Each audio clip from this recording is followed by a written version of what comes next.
era ¿cómo se dice esto? Su repertorio científico, que era la logoterapia en ese tiempo, y que hoy día han habido mucho más avances sobre la logoterapia, que creo que es como la terapia en busca del sentido de cuando la gente pierde el sentido de la vida, por ejemplo cuando tienen depresión o cosas por el estilo. Entonces, eso, voy a leer esta parte de atrás que dice, hace un breve resumen del libro, pero yo solamente quiero leer una parte de atrás que sale más bien las teorías de esa ciencia. Así que espero que les guste y bueno, vamos a comenzar. Entonces vamos a grabar por aquí, por atrás, ¿cierto? Y dice, el doctor Frank, psiquiatra y escritor, solía preguntar a sus pacientes aquejados de múltiples padecimientos: ¿por qué no se suicida usted? Y muchas veces de las respuestas extraía una orientación para la psicoterapia a aplicar. A este lo que le ata la vida son los hijos, al otro un talento, una habilidad sin explotar, a un tercero quizás solo unos cuantos recuerdos que merece la pena rescatar del olvido. Tejer estas tenues hebras de vidas rotas en una timbre firme, coherente, significativa y responsable es el objetivo con que se enfrenta la logoterapia. En esta obra, Viktor E. Frankl explica la experiencia que le llevó al descubrimiento de la logoterapia. Prisionero durante mucho tiempo en los desalmados campos de concentración, él mismo sintió en su propio ser lo que significaba una existencia desnuda. ¿Cómo pudo él, que todo lo había perdido, que había visto destruir todo lo que valía la pena, que padeció hambre, frío, brutalidades sin fin, que tantas veces estuvo a punto del exterminio? ¿Cómo pudo aceptar que la vida fuera digna de ser vivida? El psiquiatra, que personalmente ha tenido que enfrentarse a tales rigores, merece que se le escuche, pues nadie como él, para juzgar nuestra condición humana sabia y compasivamente. Las palabras del doctor Frankl alcanzan un temple sorprendentemente esperanzador sobre la capacidad humana de trascender sus dificultades y descubrir la verdad conveniente y orientadora. La versión original de El hombre en busca de sentido ha sido traducida a más de 20 idiomas y se han vendido muchos millones de ejemplares de la obra en todo el mundo. La Library of Congress en Washington, la Library, perdón, no sé cómo se pronuncia, la ha declarado como uno de los 10 libros de mayor influencia en América. Entonces voy a empezar a leer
60% afirmaba tener algo o alguien en su vida por cuya causa estaba dispuesto incluso a morir. Yo repetí esta encuesta entre los pacientes y el personal de mi departamento en el hospital de Viena, y el resultado fue prácticamente el mismo que se obtuvo con los miles de personas entrevistadas en Francia. La diferencia osciló alrededor de un 2%. Otro estudio estadístico lo realizaron unos sociólogos sobre 7.948 estudiantes de 48 colleges de la Universidad de Johns Hopkins. Su informe preliminar es parte de un trabajo de 2 años patrocinado por el Instituto Nacional de Salud Mental. Preguntados sobre qué consideraban muy importante en ese momento para sus vidas, un 16% de los estudiantes respondió ganar un montón de dinero. Un 78% dijo que su objetivo principal era encontrar un sentido y finalidad para sus vidas. En otras palabras, la voluntad de sentido para muchas personas es cuestión de hecho, no de fe. Naturalmente, en muchos casos, para ocultar sus conflictos internos, algunas personas insisten en levantar un velo enarbolando los principios morales como motor de su conducta. Pero aun siendo eso cierto, representarían la excepción a la regla y no a la mayoría. Y en estos casos, además, la interpretación psicoanalítica se justifica como el pretexto de analizar la dinámica inconsciente que les sirve de base para esos comportamientos. En realidad, no son sino pseudovalores que sencillamente se precisa desenmascarar. Buena muestra de ello es el tipo fanático. Ahora bien, el desenmascaramiento o la desmitificación debe detenerse, sin andar más en el mismo instante en que el psiquiatra tropieza con algún valor auténtico y genuino, por ejemplo, el deseo de una vida repleta de sentido. Si al alcanzar alguno de estos valores, el psiquiatra no suspendiera sus intentos de desenmascaramiento, actuaría según sus principios a priori psicoanalíticos y no en función de las necesidades del paciente, menospreciando con ello las aspiraciones genuinas del hombre, aquello que es genuinamente humano. Hemos de estar en guardia contra la tendencia a calificar los principios morales como una simple expresión del hombre, pues luego su sentido no es solo algo que nace de la propia existencia, sino que se presenta frente a esa misma existencia.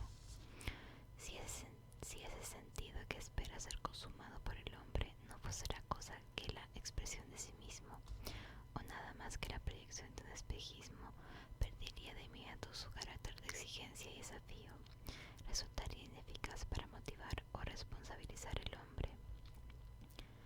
Esta argumentación se arguye tanto en lo referente a la sublimación de los impulsos instintivos, cuanto a lo que C.G. Jung denomina arquetipos del inconsciente colectivo que representan expresiones propias de la humanidad como un todo. Y también es válido contra el argumento de algunos pensadores existencialistas que consideran los ideales humanos como meras invenciones. Según J.P. Sartre, el hombre se inventa a sí mismo, concibe su propia esencia, es decir, concibe lo que es en esencia, incluso lo que debería o tendría que ser. Sin embargo, yo afirmo que nosotros no inventamos el sentido de nuestra vida, nosotros lo descubrimos. La investigación psicoanalítica en el campo de los principios es legítima. La cuestión estriba en conocer hasta qué límites es apropiada. La metodología de la experimentación nos recuerda que, según sus leyes, una investigación exclusivamente psicodinámica solo puede, en principio, mostrarnos o revelarnos las fuerzas pulsionales del hombre. Ahora bien, los principios morales no impulsan al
situación concreta decide actuar de una forma determinada. Y además, el hombre no actúa para satisfacer su impulso moral y silenciar así los reproches de su conciencia. Lo hace por conquistar un objetivo o una meta con la que se identifica, por una persona que ama o por la gloria de Dios. Si obrara con el fin de acallar su conciencia, se convertiría en un fariseo, y en ese instante ya no sería una persona verdaderamente moral. Creo que hasta los mismos santos procuran exclusivamente servir a Dios, olvidándose por completo de los actos que conducen a su propia santidad. Si se centraran especialmente en los actos que conducen a la santidad, terminarían con una personalidad perfeccionista, pero no santos. Cierto es que, como reza el dicho alemán, la mejor almohada es una buena conciencia, pero la moralidad es mucho más que un somnífero o un tranquilizante. El vacío existencial. El vacío existencial es un fenómeno muy extendido en el siglo XX. Es comprensible, quizá se explique por el doble arancel que el hombre pagó para convertirse en un verdadero ser civilizado, humanamente civilizado. Al comienzo de la historia, el hombre percibió algunos de los instintos básicos que rigen la vida del animal y le confieren su seguridad, una seguridad que, como el paraíso, le estaba vedada para siempre. Se ve forzado a elegir. Además, en las últimas épocas del progreso actual, el hombre ha sufrido una pérdida nuclear. Las tradiciones. Las tradiciones cumplían la misión de contrapeso de su conducta y ahora se diluyen en la sociedad moderna a pasos agigantados. Carece pues de instintos que le impulsen a determinadas conductas, y aún se conservan las tradiciones que le indicaban los comportamientos socialmente aceptados. En ocasiones ignora hasta lo que le gustaría hacer. En su lugar, deseas hacer lo que otras personas hacen, conformismo, o hacer lo que otras personas quieren que haga, totalitarismo. Mi equipo del departamento neurológico realizó una encuesta entre los pacientes y enfermos del Hospital Policlínico de Viena, y en ella se puso de manifiesto que el 55% de las personas encuestadas acusaban, en mayor o menor grado, encontrarse en una situación de vacío existencial. En otras palabras, más de la mitad experimentaron, al menos en algún momento, la carencia de sentido de la vida. El vacío existencial se manifiesta principalmente en un estado de tedio, aburrimiento. Hoy entendemos mejor a Schopenhauer cuando afirmaba que aparentemente la humanidad estaba condenada a oscilar eternamente entre los extremos de la tensión y el aburrimiento. De hecho, en la actualidad el hastío genera más problemas que la tensión y desde luego envía más personas a la consulta del psiquiatra. Toda esta problemática se agudizó en las últimas décadas, pues la progresiva automatización redunda en un gradual aumento del tiempo de ocio para los obreros.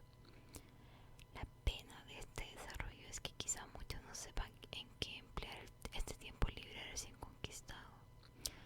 Consideremos como ejemplo la neurosis dominical, esa especie de depresión que obliga a algunos activistas a cesar el trajín de la actividad semanal y encontrarse fin de semana a solas con su intimidad, una intimidad quizá vacía de sentido o de dirección. Si rastreáramos bastantes casos de suicidio, nos toparíamos al final del camino con ese vacío existencial. Y tal vez, si consideramos el vacío existencial que le sirve de sustento, comprendamos mejor el aumento del alcoholismo y de los fenómenos de delincuencia juvenil. Este mecanismo psicológico explica también la crisis de los jubilados y de los ancianos. Todo ello sin contar que, con frecuencia, el vacío existencial se presenta bajo máscaras y disfraces. A veces, la frustración de la voluntad de sentido se compensa mediante la voluntad de poder, hasta en su expresión más tosca, la voluntad de tener dinero. En otras ocasiones, ocasiones, el vacío de la voluntad de sentido se rellena con la voluntad de placer, y eso perdón. Y eso explica que la frustración existencial suele provocar un desenfreno libidinoso e incluso que las pulsiones de la libido se mezclen con las agresivas. Algo parecido sucede en la neurosis. Una neurosis asocia diversos procesos y mecanismos neuróticos, de lo que trataré más adelante. Una sintomatología similar invade a las personas con una frustración de sentido.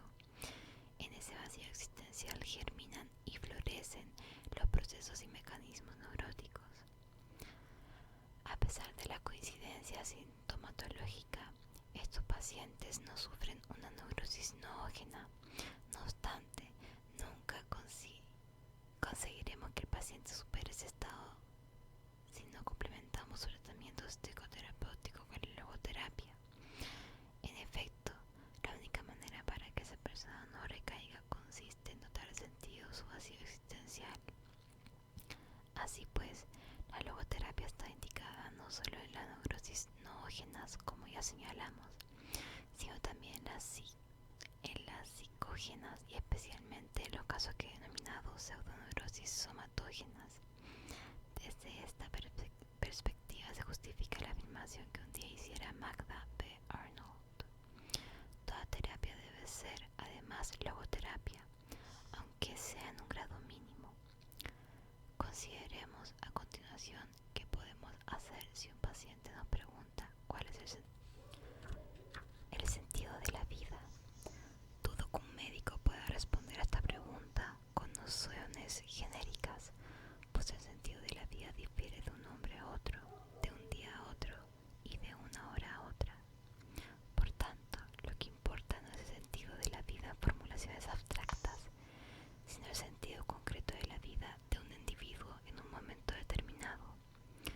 Plantear esta cuestión en términos generales equivale a la pregunta que le propusieron a un campeón de ajedrez: dígame, maestro, ¿cuál es la mejor jugada del ajedrez? Sencillamente no hay contestación posible a esa pregunta, pues jamás será una buena jugada o la mejor jugada sin una referencia concreta a una determinada partida y a la peculiar personalidad del oponente. Exactamente igual ocurre con la existencia humana. No deberíamos perseguir un sentido abstracto de la vida, pues a cada uno le está reservada una precisa misión, un cometido a cumplir. Por consiguiente, ni puede ser reemplazado en su función, ni su vida puede repetirse. Su tarea es única, como única es la oportunidad de consumarla. La noción del sentido de la vida también se entiende desde el ángulo inverso. Si consideramos que cualquier situación plantea y reclama del hombre un reto o una respuesta a la que solo él está en condiciones de responder, en última instancia, el hombre no debería cuestionarse sobre el sentido de la vida, sino comprender que la vida le interroga a él. En otras palabras, la vida pregunta por el hombre, cuestiona al hombre, y éste contesta de una única manera, respondiendo de su propia vida y con su propia vida.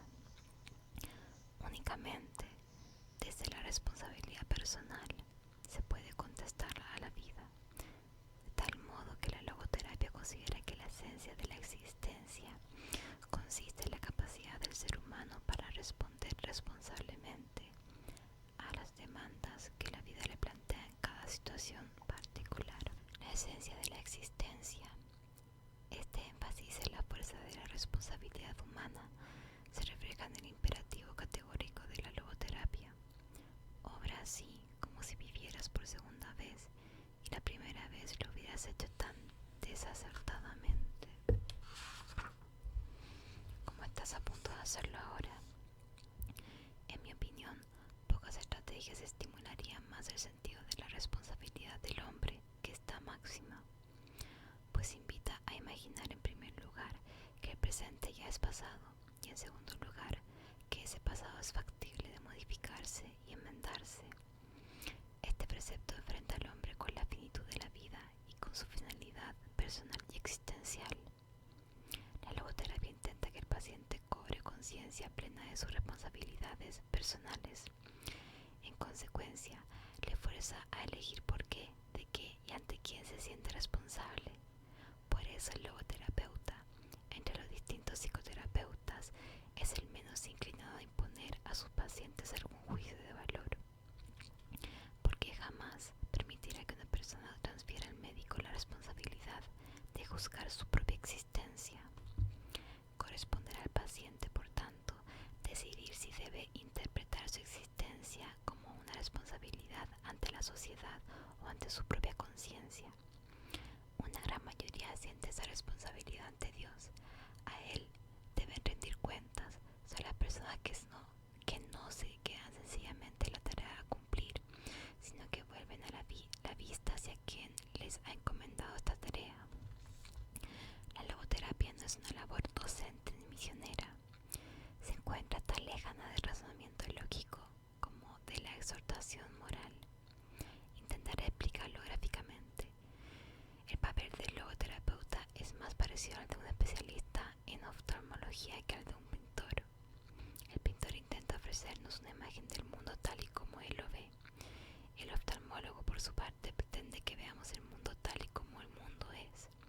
La función del logoterapeuta consiste en ampliar y ensanchar el campo visual del paciente hasta que visualice responsablemente el amplio espectro de valor y de sentido contenido en su horizonte existencial.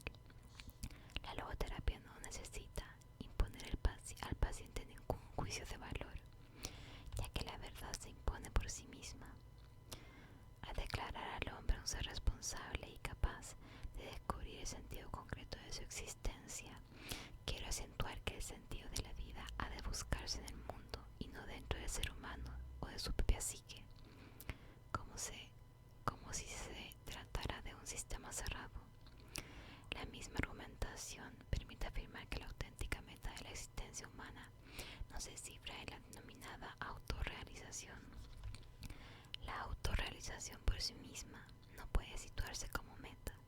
No debe considerarse el mundo como simple expresión de uno mismo, ni tampoco como mero instrumento o como un medio para conseguir la ansiada autorrealización. En ambos casos, la visión del mundo, o Weltanschauung, se convierte en Weltanschauung, es decir, menosprecio del mundo.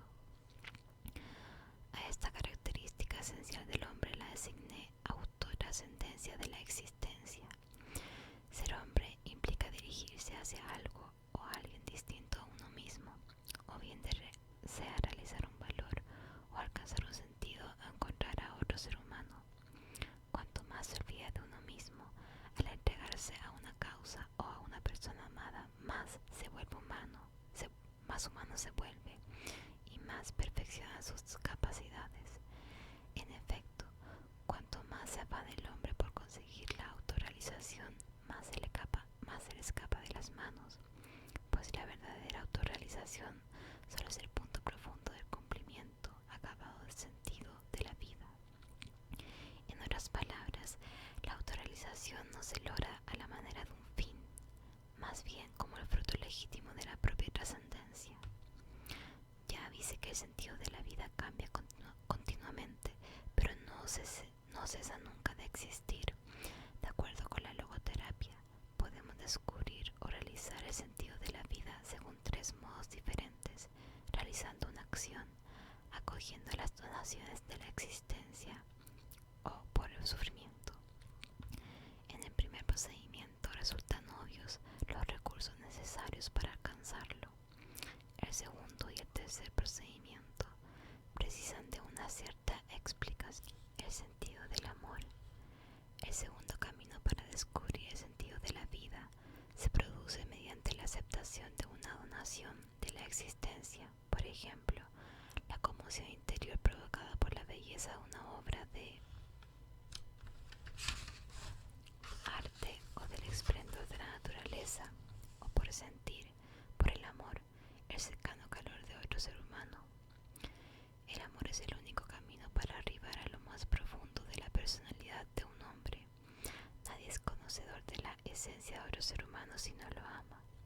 Por el acto espiritual del amor, se es capaz de los rasgos y trazos esenciales de la persona amada, hasta contemplar también lo que aún es potencialidad, lo que aún está por desvelarse y por mostrarse.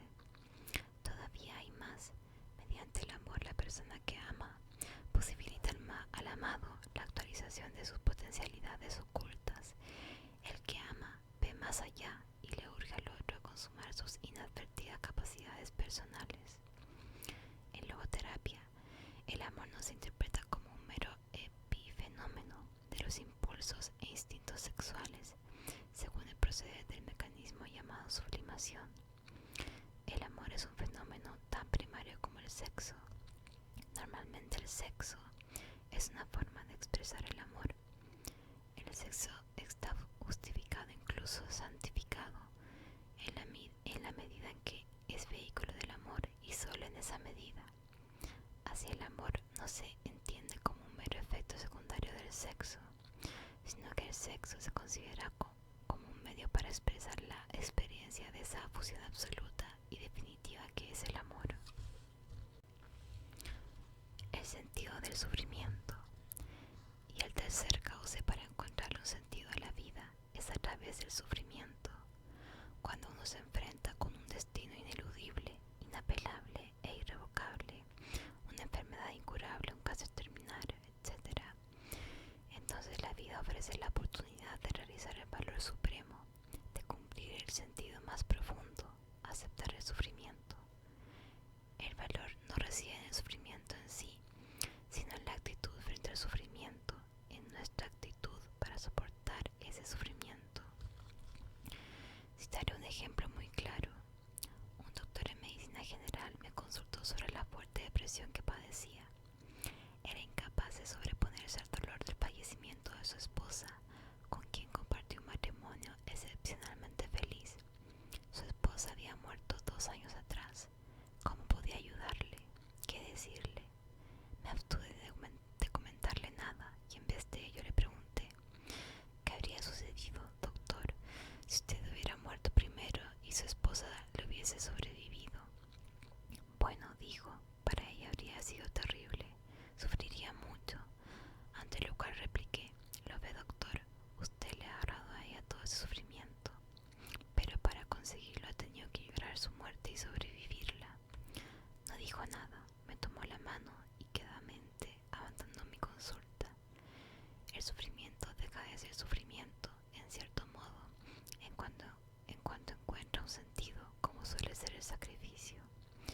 Claro está que en este caso no se consumó una terapia en el sentido estricto de la expresión, pues la desesperación de aquel hombre no era patológica y yo no podía devolverle la vida a su esposa.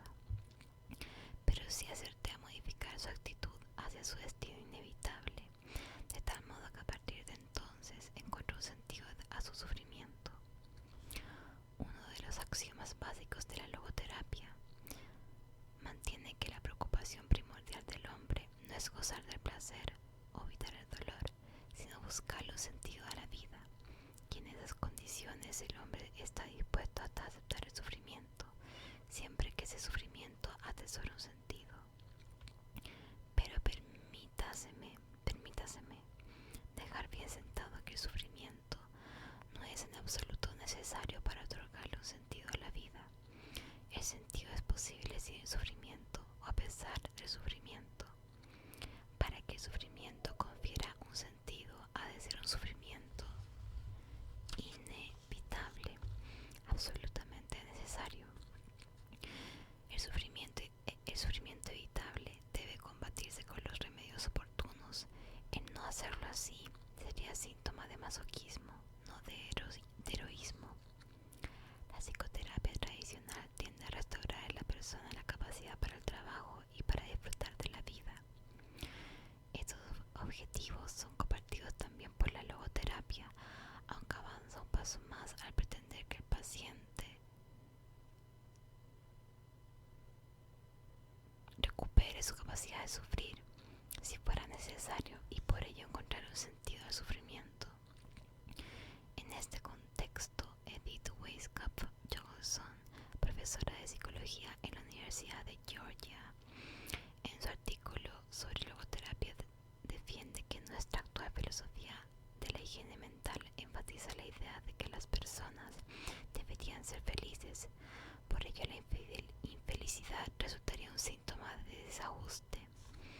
Este sistema de valores puede ser responsable ante la realidad de la infelicidad inevitable, del incremento del sentimiento de desdicha por el hecho de no ser plenamente feliz. En otro artículo, expresaba la esperanza de que la logoterapia logre contribuir a contrarrestar algunas tendencias indeseables en la cultura estadounidense actual, donde al paciente incurable se le conceden pocas oportunidades para sentirse orgulloso de su sufrimiento y de considerar que lo ennoblece en vez de degradarle, de tal modo que no solo se siente infeliz, sino además se avergüenza de serlo. En ocasiones, la existencia no permite desempeñar un trabajo profesional o disfrutar de la vida, pero nunca nos puede arrebatar el sufrimiento inevitable. Al aceptar el desafío de sufrir con entereza, la vida mantiene su sentido hasta el último instante y lo conserva hasta el final. En su aceptación más literal, dicha de otra forma, el sentido de la vida es de carácter incondicional, pues incluye también hasta el sentido potencial de un sufrimiento ineludible. Traigo ahora a memoria mi experiencia más honda en un campo de concentración. Las posibilidades de sobrevivir en uno de esos campos no superan la proporción de 1 a 28, como muestran fehacientemente las fuentes estadísticas. No parecía posible, cuanto menos probable, rescatar el manuscrito de mi primer libro, que escondía en mi chaqueta cuando llegué a Auschwitz. Debía aceptar el destino y sobreponerme a la pérdida de mi hijo espiritual. Me embargó la triste sensación de que nadie ni nada me sobreviviría, ni un hijo físico, ni un hijo espiritual, nada que fuera mío. En tales circunstancias no resistía a la tentación de cuestionarme si mi vida no se encontraba totalmente huérfana de cualquier sentido. Muy pronto recibí una respuesta a esa desesperanzada y apasionada pregunta que me mantenía en una encarnizada tensión interior. Sucedió al abandonar mi ropa y heredar en cambio los harapos de un prisionero enviado a la cámara de gas, nada más poner los pies en la estación de Auschwitz. En vez de las muchas páginas de mi libro, encontré en el bolsillo de aquella andrajosa chaqueta una única página, arrancada de un libro de oraciones en hebreo, con la más sublime oración judía, el Shema Israel. ¿Cómo interpretar esa coincidencia, sino en términos de un desafío para vivir mis pensamientos en vez de limitarme a exponerlos en un papel? Un poco más tarde, según recuerdo, me pareció que no tardaría en morir. En esa crítica situación sentía unas preocupaciones distintas a las de mis compañeros. Ellos se preguntaban: ¿sobreviviremos a este campo? Pues en otro caso, estos sufrimientos no tienen sentido. Sin embargo, yo me cuestionaba otra pregunta: ¿estas muertes y el sufrimiento de estas gentes tan cercanas guardan algún sentido? Así debía de ser, pues en caso contrario, definitivamente el sobrevivir perdía su sentido, porque la vida cuyo sentido último dependa del azar o de la casualidad para mantenerse vivo, seguramente no merece la pena ser vivida.